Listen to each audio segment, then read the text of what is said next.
मंत्रिमंडल की 2 दिवसीय बैठक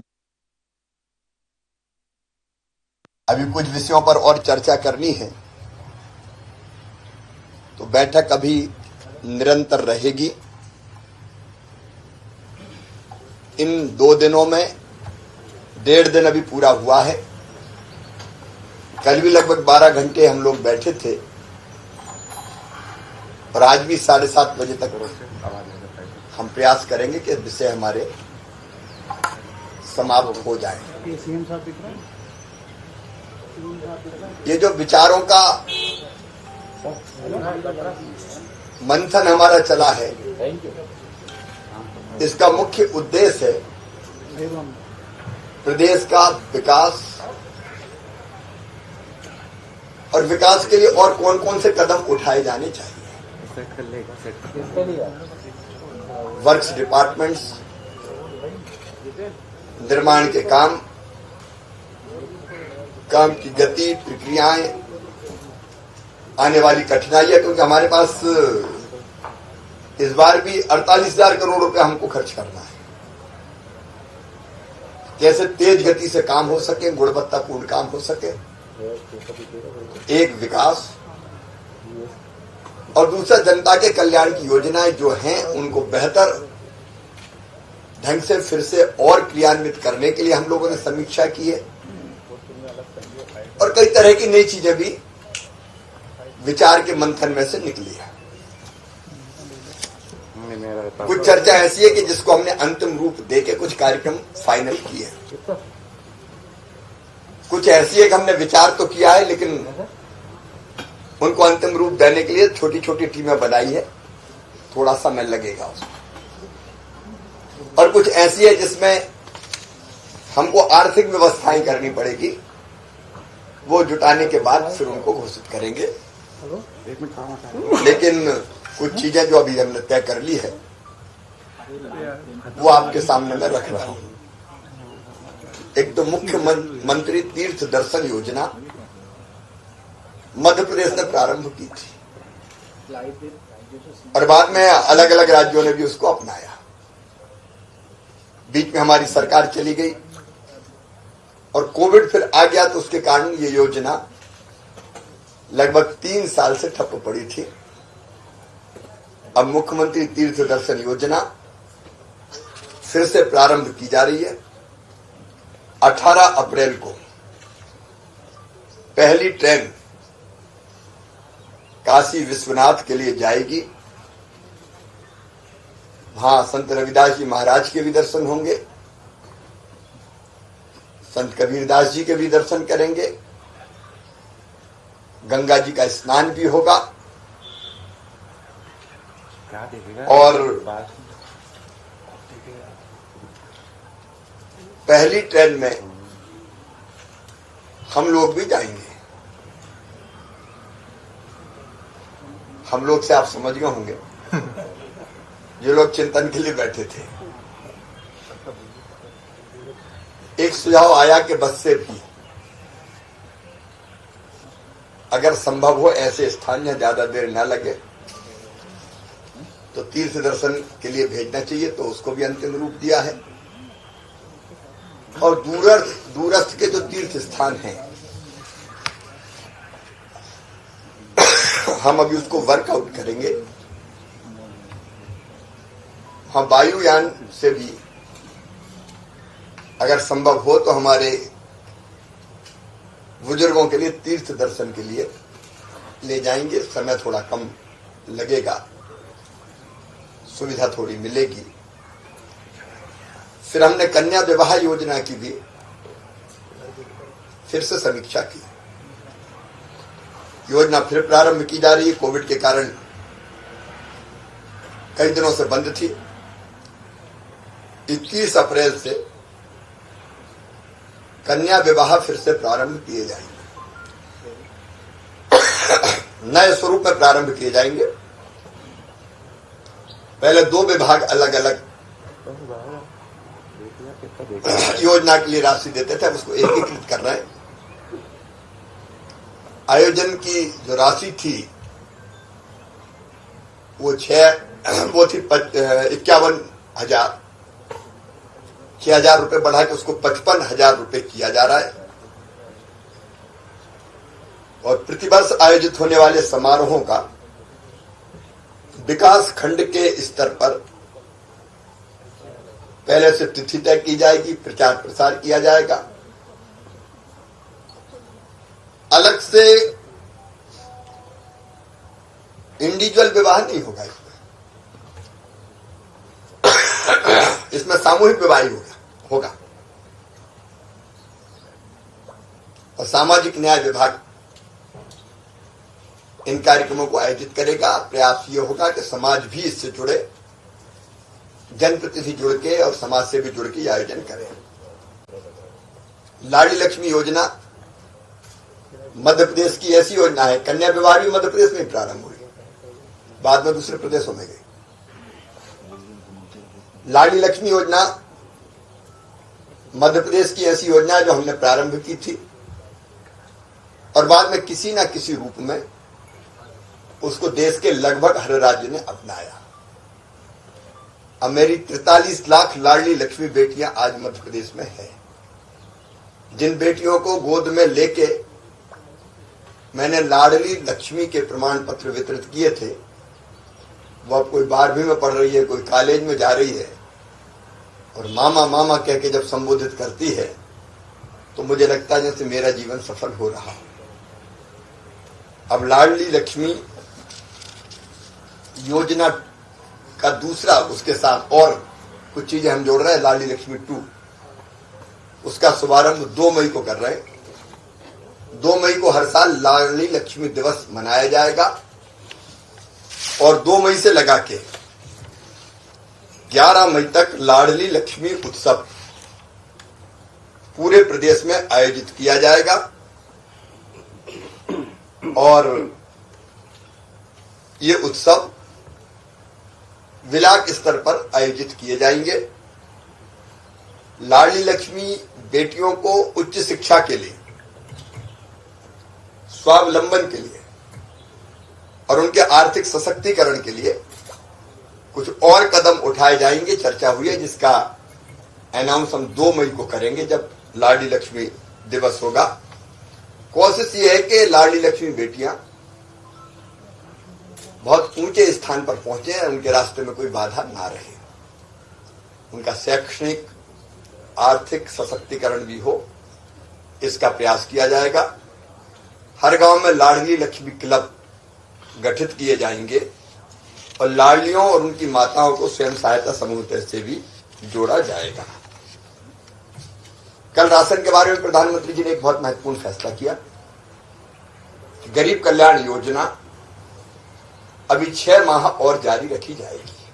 मतलब निःशुल्क राशन 5 किलो गरीब कल्याण योजना के अंतर्गत दिया जाएगा। प्रधानमंत्री गरीब कल्याण योजना और उसके साथ मुख्यमंत्री के नाम से भी पहले से आप जानते हैं योजना चलती है, मुख्यमंत्री अन्नपूर्णा योजना। तो दोनों का मिला के 10 किलो अनाज प्रति माह प्रति व्यक्ति, मतलब 5 का परिवार है तो 50 किलो अन्न मिलेगा ही। तो ये योजना को और ढंग से क्रियान्वित करने के लिए हम ये सुनिश्चित करेंगे कि प्रत्येक राशन की दुकान पर एक विक्रेता हो। अभी एक सेल्समैन के पास एक से अधिक दुकानें भी है। कुछ जगह उपभोक्ता संघ हैं, उनका भी पूरी तरह से परीक्षण किया जाएगा। एक के पास जब एक ही दुकान रहेगी तो राशन की दुकानों को बहुउद्देशीय बनाया जाएगा ताकि वो लाभकारी भी हो सके। इन दुकानों पर common service centre, MP online vendor, business correspondence, बिजली बिल इत्यादि की सुविधाएं भी दी जाएगी।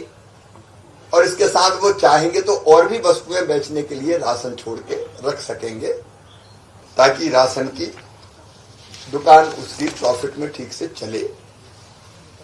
और 7 अप्रैल को फिर से अन्न उत्सव मनाया जाएगा। हर एक राशन की दुकानों पर यह कार्यक्रम होगा।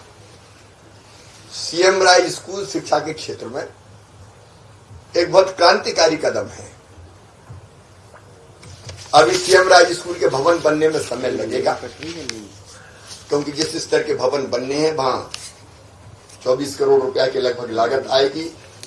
इनमें library, lab, playground, smart class सबकी व्यवस्था है। इसमें अभी समय लगेगा, भवन बनने में पैसा स्वीकृत है। जून से भवन बनना प्रारंभ होंगे, लेकिन तब तक हमने सोचा है कि जहां जहां भवन की उपलब्धता हो, एकदम ऐसी स्मार्ट क्लास नहीं बन पाएगी, लेकिन हम उस योजना को लेट ना करें।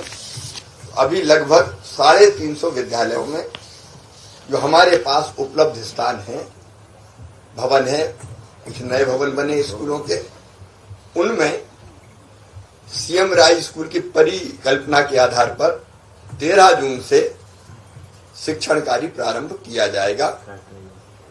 और इनमें से हमने नए भवन को चिन्हित किए जो हमें मिले हैं 100 शालाओं में, वहां भी जून माह में ये शिक्षण का कार्य प्रारंभ करेंगे। जब वो स्कूल बन जाएंगे तब वहां ट्रांसफर करेंगे। आप जानते हैं कि ये योजना ऐसी कि जिसमें बसों से भी हम अलग अलग गांवों से बच्चे लेके आएंगे और कुछ गुणवत्ता की शिक्षा उन बच्चों को दी जाएगी। हमने सीएम राज स्कूल के लिए जो भूमि चाहिए उसमें देर ना लगे उसकी रणनीति भी बनाई है, और जितनी चाहिए उतनी जरूरी है, क्योंकि वो ऐसा नहीं कि कहीं एक स्टाइल का बने, कहीं दूसरी स्टाइल का बने, एक जैसे बने। तो इसलिए तय किया है कि जहाँ जरूरत होगी जमीन अधिग्रहित भी कर ली जाएगी, और शिक्षकों को नियमित न केवल ट्रेनिंग दी जाएगी बल्कि उनके काम के आधार पर उनका ऑडिट भी किया जाएगा। परफॉर्मेंस ऑडिट वो होगा, और परीक्षा परिणामों के आधार पर उनका सतत मूल्यांकन किया जाएगा। एक फैसला हमने और किया है कि शहरों में लगभग 25,000 की आबादी पर एक मुख्यमंत्री संजीवनी क्लिनिक खोला जाएगा। कई बार ऐसी बीमारियां जिसके लिए बड़े अस्पताल की जरूरत नहीं है, बुखार हो गया, कोई और ऐसी बीमारी हो गई जिसका साधारणतः इलाज हो सकता है, तो वो हम इसको शहरों में प्रारंभ करेंगे ताकि बड़े अस्पतालों में भीड़ कम हो। 22 अप्रैल से इसको प्रारंभ करेंगे हम। प्रारंभ में कम खुलेंगे, लेकिन 1 वर्ष में सभी नगरीय निकाय में इनको स्थापित करेंगे। प्रदेश के सभी मेडिकल कॉलेज से जुड़े अस्पतालों को सुपर स्पेशलिटी अस्पतालों के रूप में विकसित किया जाएगा, और जिला अस्पतालों में कोविड काल के दौरान आईसीयू वार्ड भी बने, ऑक्सीजन लाइनें भी डली है, कई तरह के उपकरण आए हैं, उनका बेहतर इस्तेमाल हो, इसकी रणनीति हमने बनाई है। मई के महीने से हर जिले में 2 दिवसीय जिला स्तरीय स्वास्थ्य शिविर लगाए जाएंगे। कई बार कई ऐसी बीमारियां जिनका पता ही नहीं चलता, जैसे विशेषकर ग्रामीण क्षेत्रों में माताओं बहनों को यूट्रस के कैंसर का पता ही नहीं चलता, लेकिन समय पे अगर परीक्षण हो जाए और पता चल जाए तो उनका इलाज संभव होगा। इसलिए हमने तय किया है कि जब बड़ी बीमारी हो जाए, दिखाने आए, उसके बजाय हम ऐसे शिविर लगा के, विशेषकर गरीब सभी आए, उसमें केवल गरीब के लिए नहीं, मध्यम वर्गीय भी आए जो आना चाहता है, लेकिन विशेषकर गरीब को उसका बहुत लाभ मिलेगा। जल जीवन मिशन के अंतर्गत पानी की, पेय जल की व्यवस्था के लिए हमने बजट में 6,000 करोड़ रुपए रखे हैं, लेकिन कुछ सावधानियां जरूरी है। पहले बोर में पानी निकले तब पाइपलाइन बिछे, कई जगह पाइपलाइन बिछ जाती, बाद में बोर किया तो पानी नहीं निकला, तो कई सावधानियों पर चर्चा हुई है। खुदाई का काम होता है पाइप डालने के लिए, तो रिस्टोरेशन का काम साथ साथ हो जाए, और स्रोत जहां है वहां भी संभावना इस बात की देख तो समूह पेयजल योजना है कि आप बांध से खींच के पानी ले आए तो वहां तो कोई दिक्कत नहीं आएगी, लेकिन बोर पर आधारित अगर कोई योजना है तो फिर वो गर्मी में कहीं नीचे पानी चला गया तो वहां ऐसी जल संरचनाएं बनाना जिससे वाटर लेवल जमीन का बढ़ा रहे, वो योजनाएं चलती रहे। बहुत व्यापक विचार किया है, मैं सारे विस्तार में नहीं जाता। मैं 30 तारीख को बुरहानपुर पहला जिला मध्य प्रदेश का होगा जहां पूरे जिले के हर गांव में नल से जल की व्यवस्था हमने कर दी है, तो उसका मैं उद्घाटन करूंगा, और लगभग 900 योजनाएं और है जो पूरी हो गई है, उनका भी वहां से लोकार्पण करूंगा। ये काम लगातार जारी रहेगा। फिर 14 अप्रैल को बाबा साहब, भारत रत्न बाबा साहब डॉक्टर बाबा साहब अम्बेडकर जी के जन्मदिन पर हम एक बड़े कार्यक्रम का आयोजन करेंगे। महू में भी हम श्रद्धा के सुमन अर्पित करेंगे, और वहां मैंने संत रविदास जी की जयंती पर जिन कार्यों जिन योजनाओं की घोषणा की थी उनका लाभ देना हम प्रारंभ करेंगे। वैसे कबीर महाकुंभ और वाल्मीकि महाकुंभ का भी आयोजन किया जाएगा। बड़ी खुशी की बात है कि मध्य प्रदेश पहला राज्य होगा जहां एमबीबीएस मतलब मेडिकल की पढ़ाई हम इस साल हिंदी में प्रारंभ करेंगे। जब दुनिया का हर एक देश अपनी भाषा में पढ़ाई करता है तो हम अंग्रेजी के गुलाम क्यों बने। हमारे मध्यम वर्गीय गरीब परिवारों के बच्चे, गांव से आने वाले बच्चे ये अंग्रेजी नहीं जानते, इसलिए एक टैलेंट होने के बाद भी इंफीरियरिटी कॉम्प्लेक्स जैसा रहता है कि अंग्रेजी नहीं आती। अंग्रेजी की बाध्यता नहीं है और हिंदी में भी पढ़ाई की जा सकती है, इसलिए पूरी कोर्स में पूरी किताबें हमारी बन रही है। और इसी साल देश में पहली बार हम अपनी मातृभाषा में मेडिकल की पढ़ाई प्रारंभ करेंगे। मैं बड़े गर्व के साथ ये कह रहा हूं। उसके साथ साथ फिर इंजीनियरिंग की और बाकी पढ़ाई भी हिंदी में सुनिश्चित करके हम इस मिथक को तोड़ देंगे कि अंग्रेजी जरूरी है। गरीबों को, ग्रामीणों को, मध्यम वर्गीय बेटा बेटियों को जो अंग्रेजी मीडियम के स्कूलों में नहीं पढ़े उनको इसका निश्चित तौर पर बहुत लाभ मिलेगा। वैसे ही एक बड़ा फैसला जो मैंने हालांकि घोषित कर दिया था विधानसभा में कि पुलिस की भर्ती में अब क्या काम क्या वो लिखित परीक्षा हो, लिखने में अच्छा और दौड़ने में अच्छा ही नहीं है तो डाकू चोरों को कैसे पकड़ेगा। शरीर से भी तो ठीक ठाक होना चाहिए। अब गांव वाले या गरीब घर के लोग जरा ज्यादा मेहनत कर लेते हैं, ज्यादा दौड़ लेते हैं, लेकिन सिस्टम कुछ ऐसा बन गया कि बड़े स्कूलों में पढ़े ही लोग आ जाएं।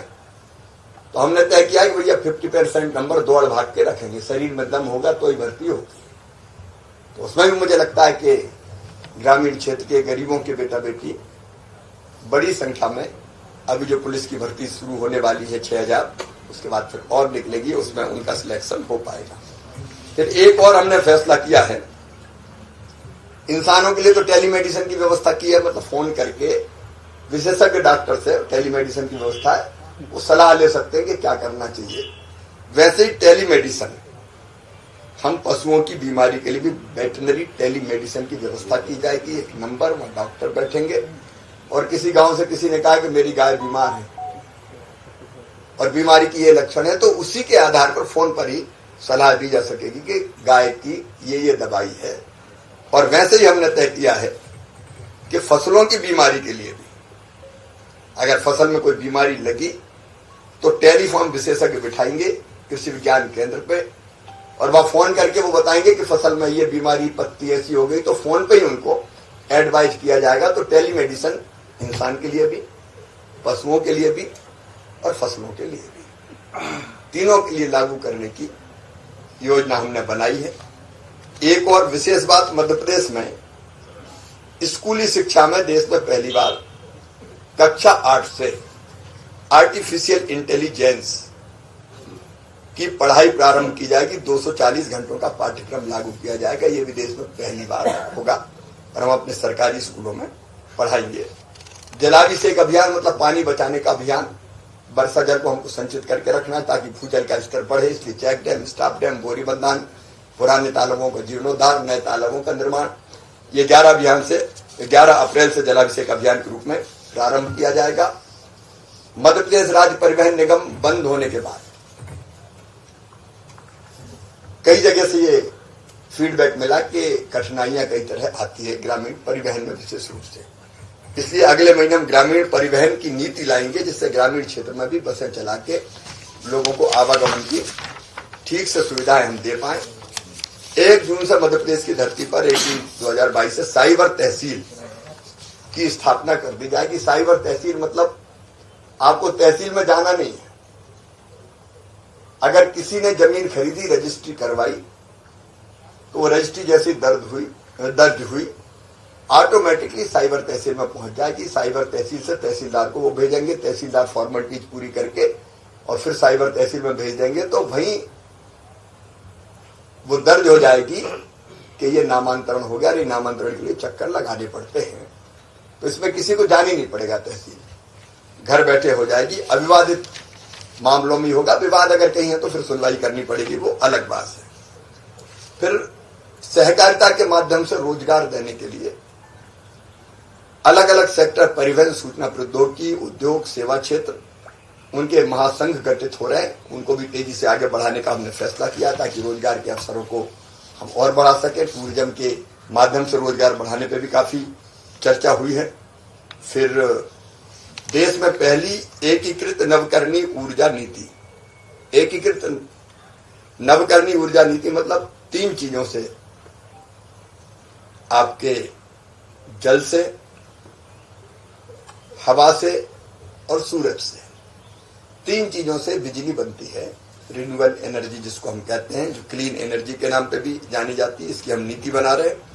इसमें हाइड्रोजन आधारित क्लीन एनर्जी सहित सौर ऊर्जा के उत्पादन और उत्पादन के साथ साथ स्टोरेज करके रखना। बिजली स्टोर करके नहीं रखी जा सकती, उत्पादन हुआ तो तुरंत खर्चा करो रख, लेकिन अब वो स्टोरेज की भी एक टेक्नोलॉजी आ गई है, इसलिए उसका भी हम प्रावधान कर रहे हैं। ग्रीन हाइड्रोजन उत्पादन को भी बढ़ावा देने का हम प्रावधान करेंगे। प्रदेश में इंटरनेशनल वाइल्ड लाइफ कॉन्फ्रेंस को भी हम आयोजित करेंगे।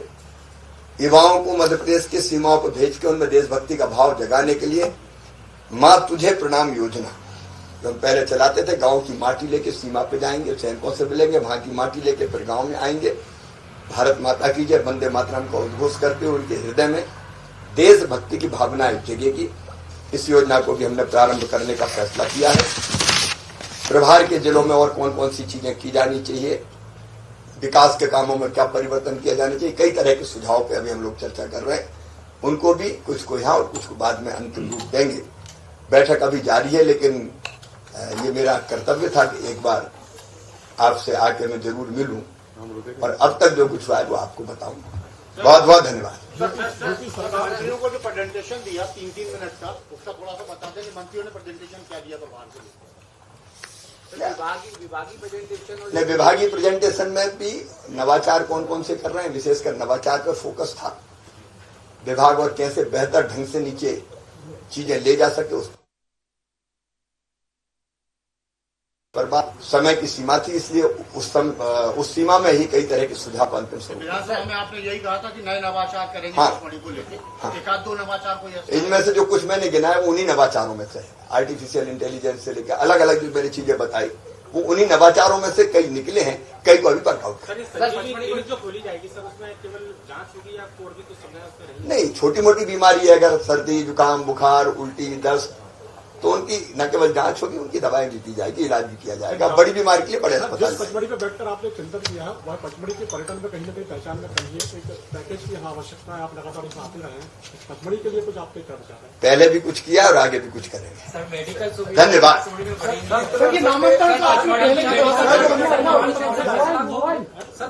मैंने साइबर तहसील का बताया।